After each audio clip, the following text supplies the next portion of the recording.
You're tuned into Economic and Political Weekly's new podcast show, Research Radio. We hope to bring academic rigor to ask and address complex questions. Our show lets you learn directly from researchers who are at the forefront of their fields. I'm your host Abhishek, and today I'm going to join many others in asking, how has the Bharatiya Janata Party-led government justified radically altering India's citizenship law with the Citizenship Amendment Act, or CAA, passed last December? Writer of the groundbreaking book on the politics of citizenship in India, Mapping Citizenship in India, Professor Anupama Roy from the Center for Political Studies at Jawaharlal Nehru University joins me in investigating this question. She'll be sharing research she published in EPW in December last year.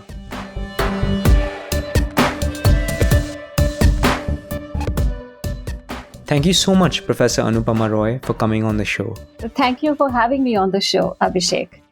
Would you like to start by telling us about what got you interested in researching about citizenship in India? It's not as if I started researching on this question recently. I've had a long-standing and abiding interest in the questions of citizenship in India, which actually began in the 1990s when I was doing my PhD in the State University of New York in Binghamton. And this was also a period when there was an increased resurgence of interest in citizenship for a variety of reasons. The globalization of economy, the unprecedented scale of transnational movement of workers and refugees, the way in which technological advancement and expansion had almost transformed the ways in which people were communicating, and the rapid flow of information and images, rapid flow of people crossing borders for different reasons, almost changed the way in which people had been looking at citizenship. A lot of people started saying that the nation state could no longer be seen as the primary unit of citizenship identity, or even as the sole source of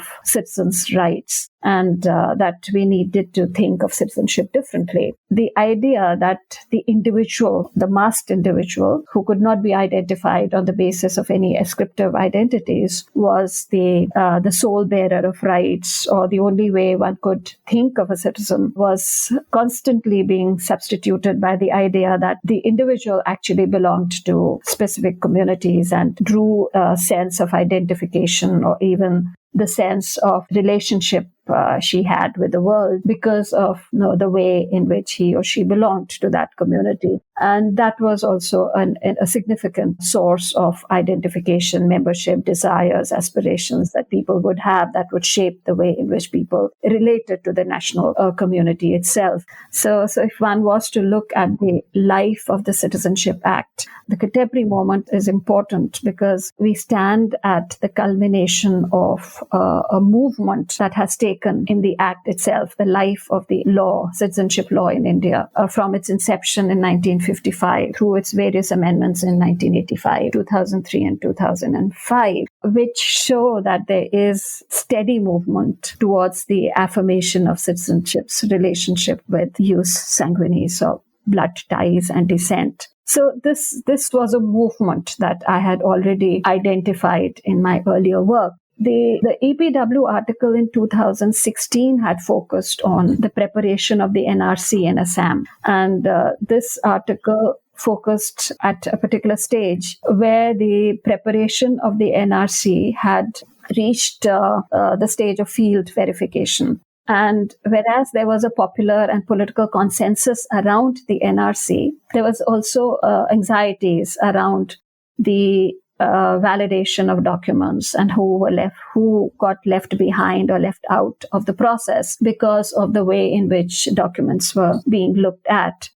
And in this context, it became what struck me was the emergence of a specific kind of citizenship for Assam that the NRC had affirmed. NRC, as it was being prepared in Assam, had affirmed, which was a hyphenated citizenship where one could be an Indian and an Assamese, which was, of course, possible earlier in terms of how people identified themselves as belonging to a nation, but also having specific state and regional identities through language or whatever other resources. But this became affirmed in the legal vocabulary of citizenship in India, which was hitherto unprecedented. Right, and just focusing on the most recent EPW article for which you've chosen to examine a parliamentary report on the bill. Can you tell me more about why you chose to focus on this report and your research process more broadly? The JPC becomes important in this context because both the CAA and the NRC have, in some senses, their roots in 2003 amendment in the Citizenship Act. And they emerge as two different kinds of tendencies, which would appear to be discrepant and dissonant because they are embedded in different kinds of reasonings. But in the particular moment at which the CAA from 2016 became part of the political vocabulary of the current regime, the two have become conjoined in articulating a particularistic citizenship and seem to be therefore working together. And the JPC becomes an important source. The report of the JPC becomes an important source for looking at how this cohabitation of what were two dissonant tendencies in the Citizenship Act happened. And in terms of the ways in which a political scientist would look at a government report, a government report which would be an expression of the way in which the committee went about its task. The entire report is a manifestation of what the committee did, who it met, what kind of fieldwork it carried out, who were the witnesses who deposed before it, who were the stakeholders it identified. So in some ways, the JPC report is about the way in which one can look at the innards of the state, the way in which the state functions, and the way in which it reasons out and rationalizes its decisions and what kind of legitimation practices it therefore evolves. And of the 30 members who constituted the JPC belonging to different parties, which also included the opposition parties, there were 9 members who ultimately dissented, which also shows that there was no consensus in the recommendations that the JPC made. So understanding how decisions are reached, the processes through which these decisions are made me look at the JPC as a stable document. Politicians would be making comments in different fora, including the parliament. And these comments and these positions may be ambiguous and they may change those positions later. But a report of a joint parliamentary committee or any government body is a stable document that one could constantly refer to. And how does the National Register of Citizens figure in the JPC report?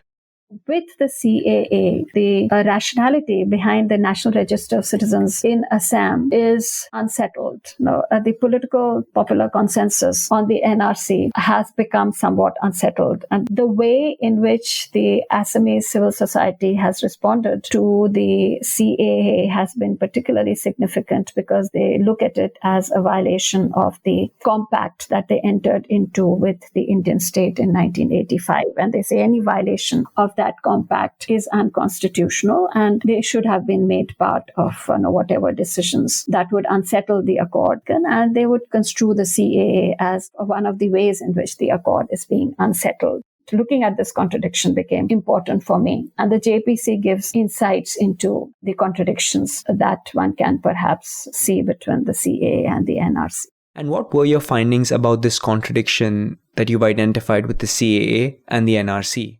The significant term in the CAA is illegal migrant. And the NRC is also concerned with the category of the illegal migrant. Now, the way in which these categories are used in the CAA and the NRC have their roots in the 2003 amendments.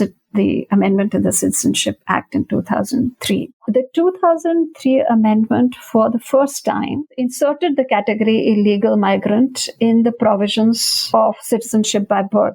To say that a person would be an Indian citizen only if the person was born to Indian parents and one of his parents was not an illegal migrant. So whereas the 1985 amendment had used the category illegal migrant, that category was used only in the context of Assam. But the category illegal migrant in the birthright status of citizenship was inserted through the 2003 amendment. And the 2003 amendment also put in place the provision asking the government, if it wanted, it didn't make it compulsory, to prepare a national register of citizens.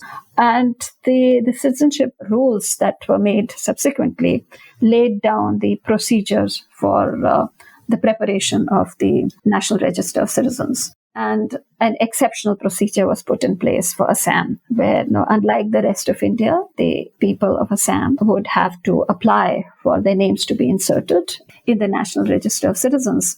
And they had to prove that their names were part of the NRC 1951 or the electoral rolls up to 24th March 1971, or they could trace their legacy to a legacy person whose name was in that legacy data. So the category of the illegal migrant becomes the important link category that brings the CAA and the NRC together in this contemporary moment. And this has been, of course, contested on different grounds across the country. The CAA has been contested for bringing in an idea of citizenship that's alien to the Indian Constitution because it identifies religion as the basis of citizenship, and there is a possibility then of discrimination. The CAA, of course, does not take away citizenship, but it does promote an idea of citizenship which identifies India as the natural home of people who belong to particular religions, and which therefore also implies that people belonging to a specific religion, Islam, would perhaps have their natural homes elsewhere.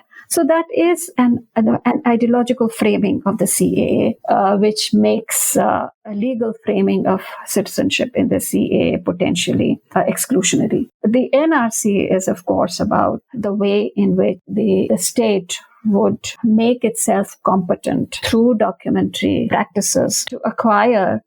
This is especially important in contexts where in post-1990s, especially the idea of spectral terrorism, the idea of the security state, where the figure of the illegal migrant becomes a dangerous figure, a figure that has the potential of unleashing risks to the rest of society. So it's the idea of illegal migrant, of course, becomes a category that the state has the power to deploy to weed out uncomfortable, awkward categories of people, who would not have the required documents.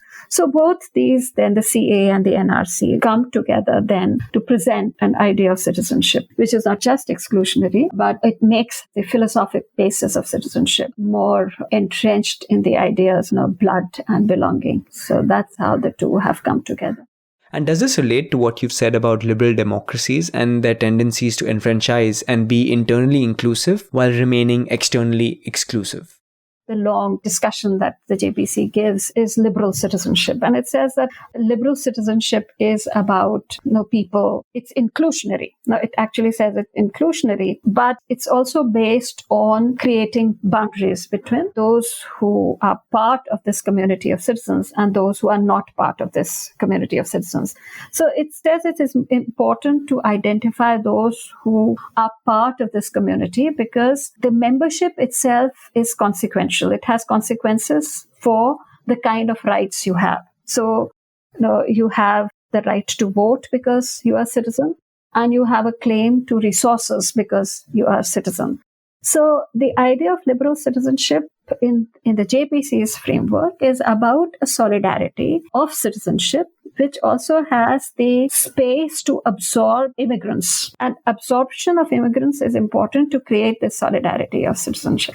And this solidarity is important to ensure the consequential rights that people ought to have. And this is quite in line with the kind of tendencies that one can see globally in the context of transnationally mobile populations. There has been a constant lament of anxieties over dilution of national citizenship and a crisis that this citizenship has put in place because of the destabilization of national belonging. here, the figure of the migrant has become integral to restrictive regimes of citizenship, not merely because the migrant is somebody who depletes scarce resources, but also because he or she changes the demographic profile of the country and also unsettles its cultural coherence. And this is something that you see in other countries as well, which have made laws where deprivation of citizenship on grounds of security risks, for example, has become rampant for overcoming the crisis in citizenship.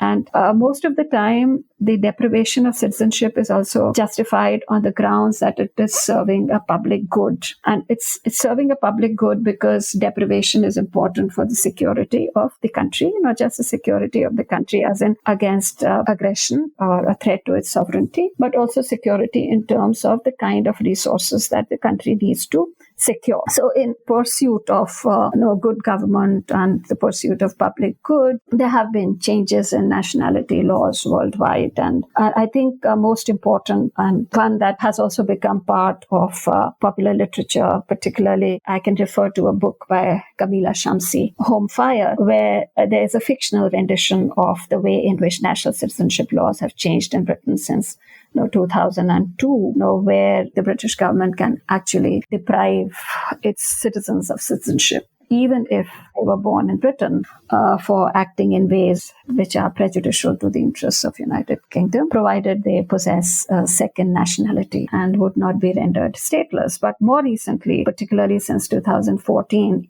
a naturalized person in Britain can be deprived of citizenship, even if he or she does not have a second nationality or is an OCI from Pakistan or somewhere else, even if he or she was eligible to become a citizen of another country. And these kind of restrictions have exacerbated in most countries since the global war against terror, etc. So there is then within the context of what the JPC sees as liberal citizenship, an idea that citizenship can enter into a crisis, national citizenship can enter into a crisis because of the presence of immigrants, but some of these immigrants can be absorbed in order to congeal the solidarity of national citizenship. And that's important for public good. And it's also important in order to make certain rights effective. And the right that it cites particularly is the right to vote. So political rights is an entitlement. And therefore,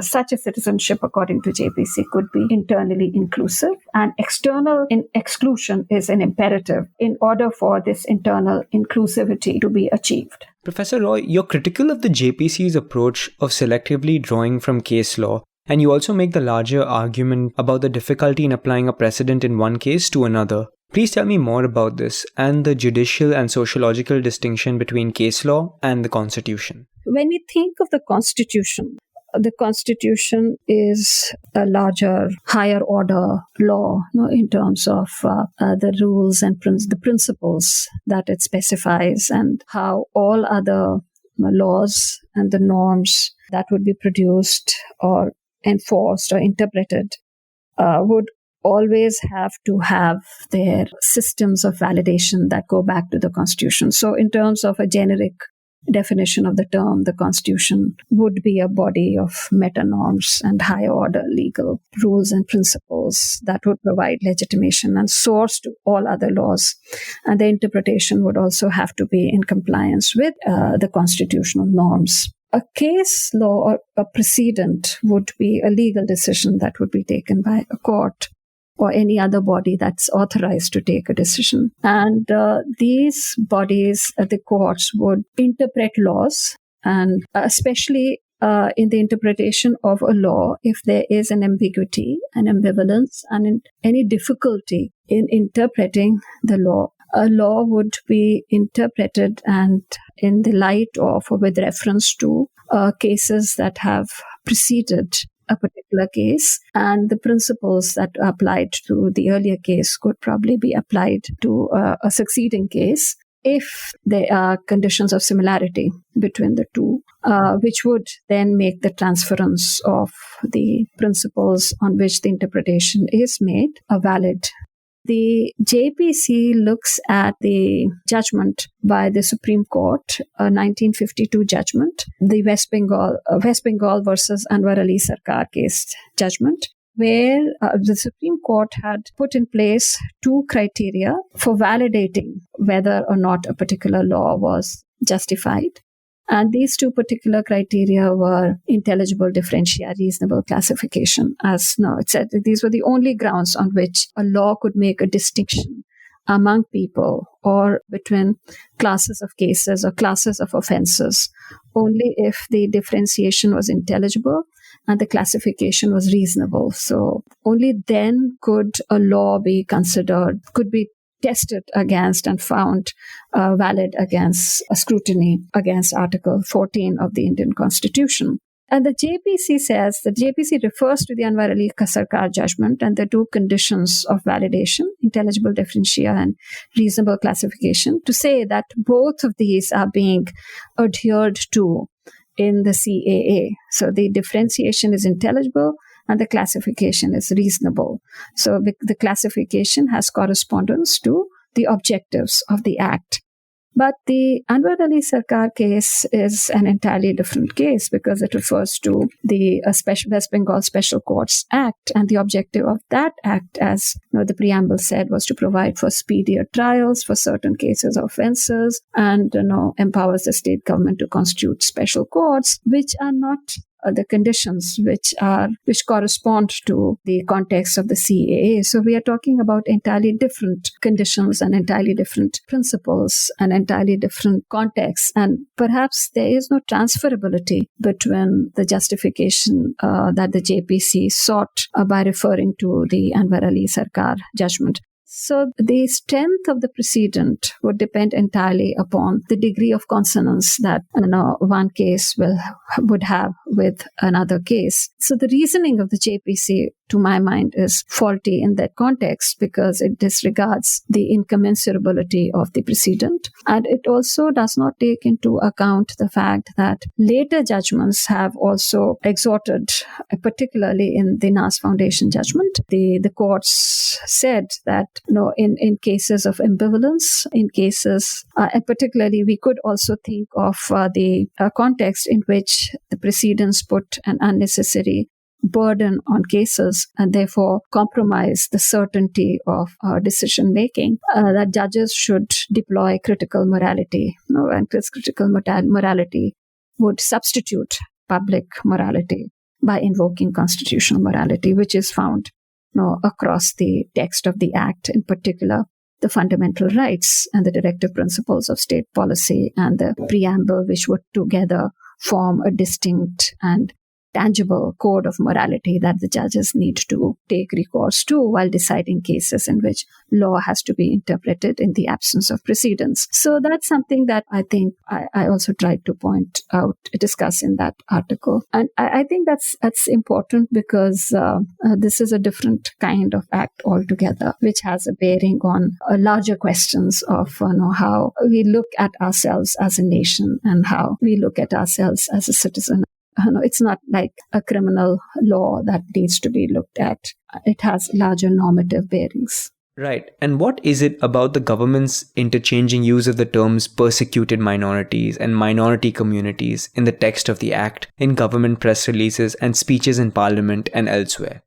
Now, if you were to look particularly at the way in which the JPC had been defending the exclusion of Muslims from those who were identified for protection and exclusion of other countries from the category of minority communities that the JPC had identified, was to especially emphasize, and this is something that comes across in the way in which the JPC goes about focusing on the task that it has at hand. And the task that it has at hand is to justify the CAA. And the justification would require, according to the JPC, is not to lose sight of the objectives of the Act. And the objectives of the Act are very clear. That is to provide protection against religious persecution. And in the course of its argument, it says that it does not want to lose sight of a protection against religious persecution as the primary objective of the Act. And this comes out clearly in its responses to, or the way in which it reasons out its responses to those constitutional experts who advise the JPC to not use the word, or to use a more capacious category of persecuted minorities instead of using minority communities and then identifying minority communities on the basis of religion. The constitutional experts suggested the use of persecuted minorities to looking at a future context where the Act may perhaps face scrutiny, or which it is facing as at present, on the ground that it violates specific articles of the fundamental rights, Article 25, Article 14 in particular. And in order to buttress it, they said use persecuted minorities. And then those who provided the JPC with the support to say that no, this charge can be defended against. They say that it's perfectly possible to give a defense against the charge that it violates Article 14. And the JPC also says that, and it quotes, surprisingly and ironically so, it quotes the Sarbanand Sonowal judgment to say that Sarbanand Sonowal judgment of 2005, which repealed the Illegal Migrants Determination by Tribunals Act, to say that no misconceived and misguided notions of secularism should stand in the way of providing protection against religious persecution. So it's very clear in terms of the objectives of the Act and how it needs to go about achieving the objectives of the Act. And the suggestions of the constitutional experts, according to the JPC, could be deferred, and in deference to what the legislative department suggested to it as a possible defense of the CAA in case the CAA was to come up for scrutiny in front of the Supreme Court. Could you share some unanswered questions that you continue to investigate? I am looking at different aspects of citizenship, particularly in the context of Assam. For example, I'm looking at the question of legacy and documents, and how the question of legacy transforms the way in which documents are looked at in terms of public documents having evidentiary worth. So that's one question that I'm looking at. I'm also looking at the way in which other sides of citizenship, particularly, which get lost in this entire conversation about the CAA, for example, or the NRC. What are the other sides of citizenship which also, for example, the Land Border Agreement Treaty in 2015 and the exchange of enclaves, where it was actually possible to absorb citizens who were Bangladeshis but continued to reside on Indian territories as Indian citizens. So how do we look at issues of liminality in such contexts? And also how uneven impact laws have in different sites. For example, let's say non-national spaces, so same law would have different ramifications in other spaces. So if you look at the status of the petitions against the CAA, for example, a sequestering has happened between the Tripura and Assam petitions and the petitions and the other petitions. So there are ways in which people would look at these laws in different ways because it impacts them differently. And also looking at citizenship beyond law. So what is or how particularly the contemporary moment has been a moment where there has been an especially enhanced consciousness about the Constitution, which has, of course, some would say become the most popular document or popular text in the present context. And a lot of popular protests have galvanized around the Constitution. So the issues of ethics of popular protests that take recourse to the Constitution as their resource and inspiration would be another way of looking at the question of citizenship. And also looking at the idea of lawmaking itself.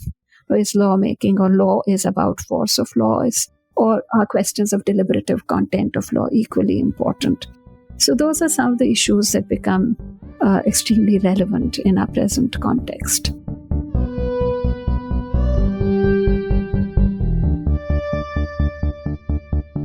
There was so much to learn from your findings, and thank you for sharing it with us in detail, Professor Roy. Thank you so much, Abhishek. Thank you for having me on your program.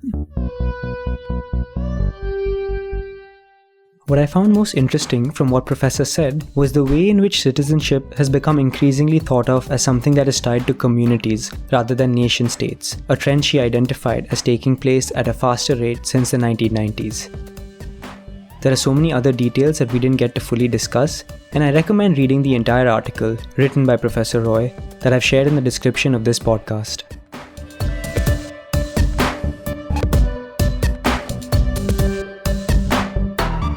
Next week, we'll hear from Dr. Mamta Pradhan and Dr. Devesh Roy about one of the world's largest food security programs, India's public distribution system. We'll learn about how changes to the method in which food and grains reach beneficiaries can significantly increase people's access to food.